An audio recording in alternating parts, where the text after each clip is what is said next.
Maisha yake yanathibitisha ukweli wa maandiko kwamba Mungu hatumii vyombo vilivyokamilika, bali vilivyo tayari na kunyenyekea mikononi mwake. Marehemu Mchungaji Letson Makombe alizaliwa tarehe 1 Julai mwaka 1963 katika usharika wa Image Liasa. Safari yake ya imani ilianza mapema alipobatizwa na kupokea kipaimara tarehe 12 mwezi wa 11 mwaka 1974, hatua iliyomuingiza kikamilifu katika agano la Kikristo.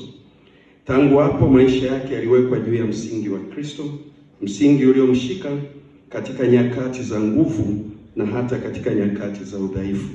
Kama asemavyo Mtume Paulo, yeye alianza kazi njema ndani yenu ataimaliza.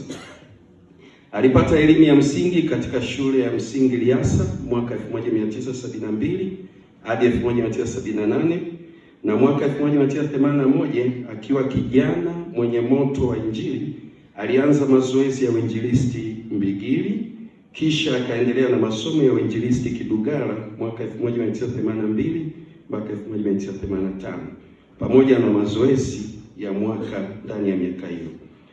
Hapa ndipo wengi walimfahamu kwa karibu, si tu kama mwinjilisti bali kama mlezi wa imani. Aliwafundisha nyimbo za kumsifu Kristo na hasa kwa lugha ya Kihehe, ikiwepo wimbo uliokuwa maarufu wakati huo, tulimgati mwa Yesu tukuinuma.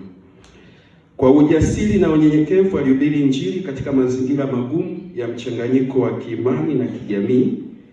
Ibumu ikiwa mfano hai, uamsho alioleta haukuwa wa kelele bali wa mabadiliko ya maisha. Ibada ziliheshimiwa, vijana waliruhusiwa kwenda kanisani, hata wazee wakichunga mifugo. Hata wasiokuwa na ibada waliheshimu Jumapili kama siku ya Bwana. Marehemu alikuwa mwalimu wa elimu ya Kikristo. Aliwafundisha watu imani ya mitume, sala ya Bwana kwa kuimba na kuwakaririsha amri ya kwanza hadi ya 4 za kumpenda Mungu na kuwaheshimu wazazi. Alihubiri kwa vitendo juu ya wakili wa maisha, akifundisha kuwa Mungu ni wa kwanza katika mashamba, mifugo, biashara na vizazi. Kwa ushuhuda wa wazi, jamii ilifundishwa kwamba mvua ya kwanza ni ya kufukia miguu ya Mungu. Hivyo mvua iliponyesha tu, jamii ilikwenda kulima shamba la kanisa, yaani shamba la Mungu, kabla ya mashamba yao binafsi. Huu ulikuwa ni uinjilisti unaoishi, Injili inayogusa ardhi, kazi na moyo wa jamii.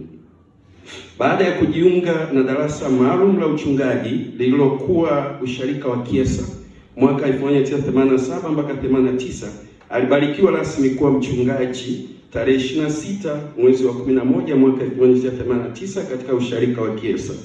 Kabla na baada ya kubarikiwa alitumikia kanisa katika vituo mbalimbali. Naomba nivitaje: Liasa, Ibumu, Mbigili, Kiponzero, Mloa, Masimike, Ruambuyuni, Ihemi, Isimani, Ikengeza na mwisho Itungi. Popote alipokuwa alijulikana kwa sifa hizi: hakuwa na kundi, alikuwa wowote; hakuwa na makuu, alikuwa mtumwa wowote; hakuwa na mchanganyo, alikuwa wa Injili. Mchungaji ambaye kwa umri alikuwa mdogo, ila alifanya naye kazi kama kiongozi wa usharika, na marehemu akiwa mchungaji mwenza alishuhudia na mnukuu: hakuwa mtu wa kutaka kuonekana, alikuwa mzee wa ushauri na alikuwa baraka sana. Ilikuwa baba na mtoto, lakini mtoto akiwa ndio kiongozi wa usharika. Alikuwa mtu mwema sana. Mwisho wa kunukuu. Marehemu alifunga ndoa tarehe 20 Novemba 1984, ndoa iliyofundishwa na mchungaji Mbena. Kama ilivyokuwa kwa wanadamu wote, maisha ya utumishi wake yalipita changamoto nzito zilizoacha majeraha moyoni na athari katika safari ya utumishi. Changamoto hizi za kiimani zilisababisha kusimama kwa huduma yake kwa kipindi fulani, lakini hapa ndipo simulizi lake linapata uzito wake wa kiroho. Marehemu hakukataa ukweli wa kushindwa kwake, alikubali kusimamiwa, alinyenyekea mbele ya kanisa, alikubali adhabu ya kinidhamu bila ukaidi, alitubu bila kujihalalishia. Aliweza hata kumweleza mwanafunzi wake wa shule ya Jumapili undani wa maisha yake, ishara ya unyenyekevu wa hali ya juu. Hatimaye baada ya kutafakari, aliamua kurudi katika kanisa la Kiinjili la Kilutheri Tanzania Dayosisi ya Iringa. Kanisa lilimrejesha katika huduma. Mwaka 2024 mwezi Mei alipangiwa usharika wa Itungi kama mchungaji mwenza, akihudumu kwa miezi mitatu kabla ya kuomba likizo ya matibabu miezi 6. Hata hivyo, miezi 6 ilipita na afya yake haikutengemaa.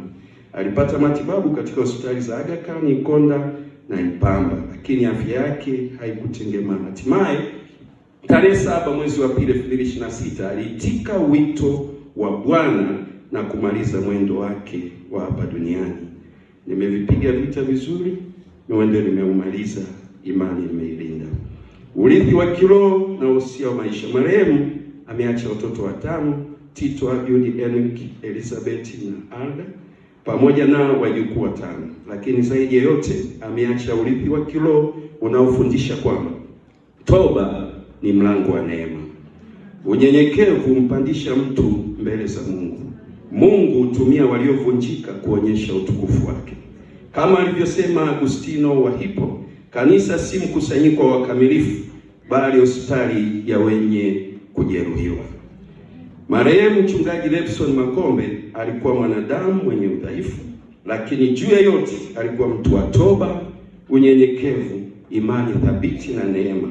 Maisha yake ni mahubiri yasiyoandikwa yanayofundishia kwamba mwisho wa mtu haupimwi kwa kuanguka kwake, bali kwa neema aliyoiruhusu imsimamishie moyo ulioinama. Bwana alitoa na Bwana ametwaa. Jina la Bwana lihimidiwe. Naomba kuwasilisha.